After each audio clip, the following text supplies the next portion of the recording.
Hey everyone, this is Jonna from TutorN, and we're going to talk about the basics of emphysema. So as you already know, or you may or may not know by looking at some of my videos, I always focus on first just the basics of the concept because that is going to be so crucial to your understanding and so crucial to your ability to critically think and add more advanced concepts. So the basics is where you should start, especially if you're having a hard time with this topic or other topics that I have videos on. Start with the basics, understanding just what is the fundamental idea or the fundamental issue behind what it is we're talking about. So this we're going to talk about emphysema. Now, emphysema belongs to a group of disorders that fall under COPD. So that's probably a term that we're familiar with, chronic obstructive pulmonary disease. Emphysema is just one of the problems or one of the diseases that falls under COPD. So essentially what happens with emphysema is that these alveoli, these air sacs that we have, the very distal portion of our airway becomes very floppy and they lose elasticity. So it becomes weak and eventually they will rupture. So if we just kind of get back to A and P for a second, if we see what we have here, we have our trachea, our airway, right? Our left and right bronchi, and then those branch out into bronchioles. And at the very end of these bronchioles, so the very end, these distal portions, if we zoomed in and looked at them to see what sits at the very end, we would see these, the alveoli, right? And so this is where air gets exchanged. So this is where O2 and carbon dioxide, the exchange of that happens here. And so you see these little red lines that I have, these red squiggly lines on these alveoli or these air sacs, those are capillaries. So when we breathe in air, we're breathing in the air, they make it all the way down to our alveoli. The O2 gets absorbed through the alveolar wall and it gets planted or deposited, if you will, into our capillaries so we can get oxygen in our bloodstream. And we'll pick up carbon dioxide and exhale that out. So it's just a swap, if you will. That's ventilation when we talk about that. So if I take this away, if we talk about what happens with emphysema, it's these airways, these guys that are really going to get damaged. So instead of looking like these really nice little clusters, like kind of grape clusters, you end up with this big ruptured, overgrown sac. So you don't just have all these little tiny clusters. That actually is going to do a couple of things. It's going to decrease the surface area of the lung, and in turn, it's going to decrease the amount of oxygen that we are able to get into our bloodstream. Because these alveoli lose elasticity, then the air that we breathe in is actually going to get trapped. So there's a problem with the exchange. So the air that we breathe in, let's say this is our air, is going to get trapped inside this big cluster of an alveoli.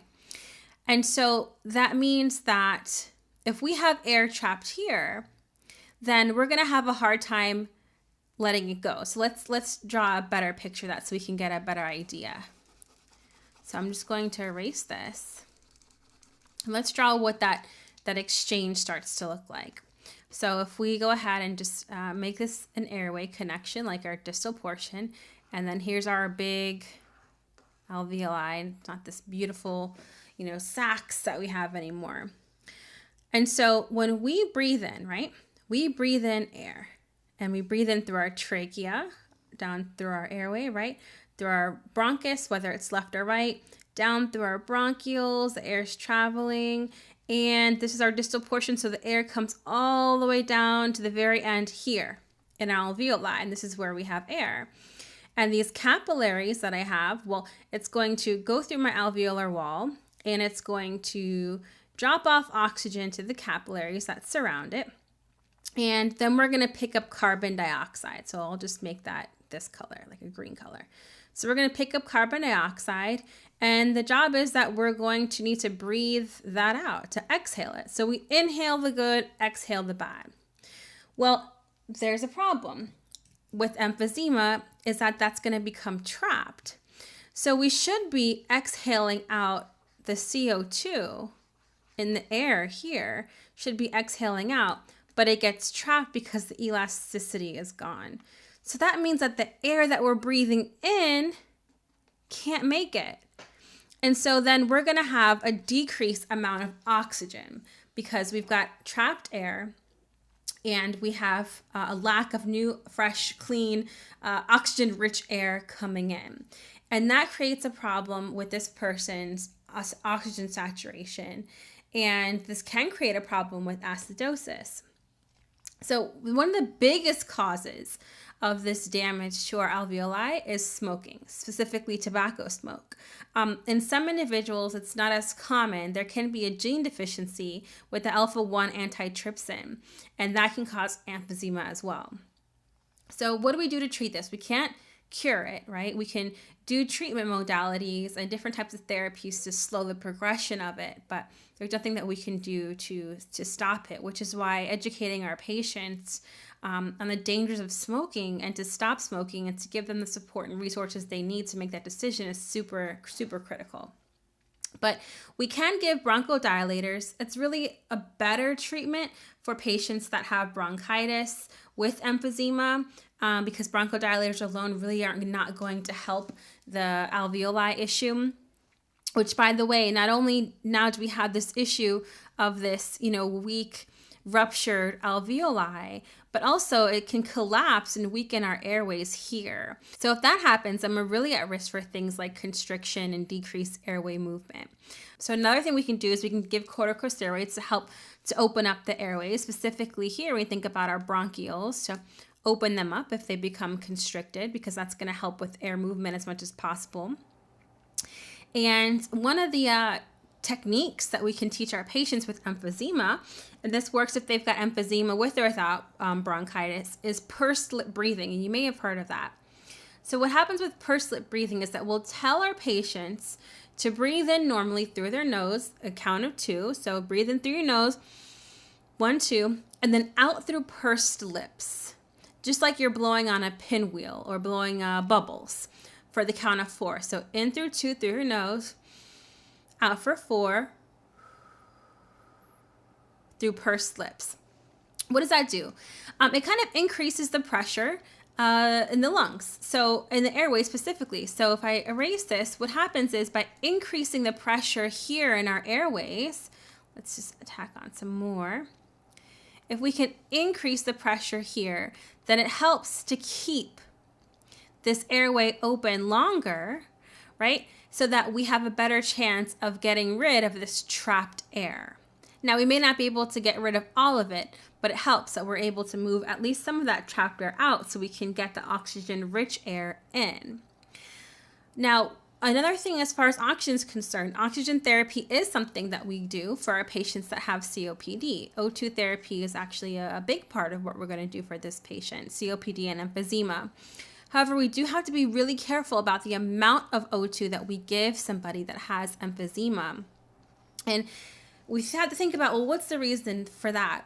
Now, normally, as far as our nursing interventions are concerned, we can give a patient with emphysema up to 2 liters of oxygen supplemental if they need it. Now, someone with emphysema or COPD disorders, their O2 saturations can, teeter between 88 to 92%, and that's good for them. Now, if we see that they're declining and they need oxygen supplemental, then we can give up to 2 liters. The problem with giving too much oxygen, which is probably something that you've heard or read in your classes or nursing school or from your instructor, is that it can create a really big problem with their breathing. You may have heard that they breathe on a hypoxic drive, for instance, that they need to have low oxygen in order to breathe normally. So that's true, but maybe just a little bit more clarification on that. So what can happen is if you give somebody with emphysema too much O2, then it sounds good in theory, right? You give them oxygen and that's great because your blood, your hemoglobin is going to take it. You're going to soak it up and it's going to be a very, very welcome guest. But you're supposed to be taking in that O2 and you're replacing the CO2 that you have too much of, which does happen in emphysema. Remember, they have too much CO2 because they can't get rid of this trapped air. And this trapped air's got CO2 in it that needs to come out. So they're a little bit acidotic as a result. So you're thinking, we'll give them a lot of CO2 to help balance that out. Well, what happens is that the blood, the body is going to soak up all that O2, and those cells are going to soak up all that O2 in your red blood cells, and they're going to want to get rid of the CO2. But remember, the issue is that you have air trapping in emphysema. So now you're increasing the amount of CO2 that needs to get exhaled or excreted, but it's not going to go anywhere because you have these alveoli that are weak and ruptured and floppy, and the air is going to get stuck there. So you can actually cause this acidic problem to become even higher. So you can increase the acidosis in the person with emphysema if you give them too much CO2. So that's the deal with that. So we know the causes of emphysema. Big things: smoking, also exposure to smoke, exposure to harmful, air pollutants as well can be a cause of that. So that's going to be a huge part of the education that we have to provide our teaching. Education we have to provide our teaching to our clients. And we know the medications that we can give to help kind of keep it at bay and slow the progression and the purpose of the O2. So that is emphysema, our basics.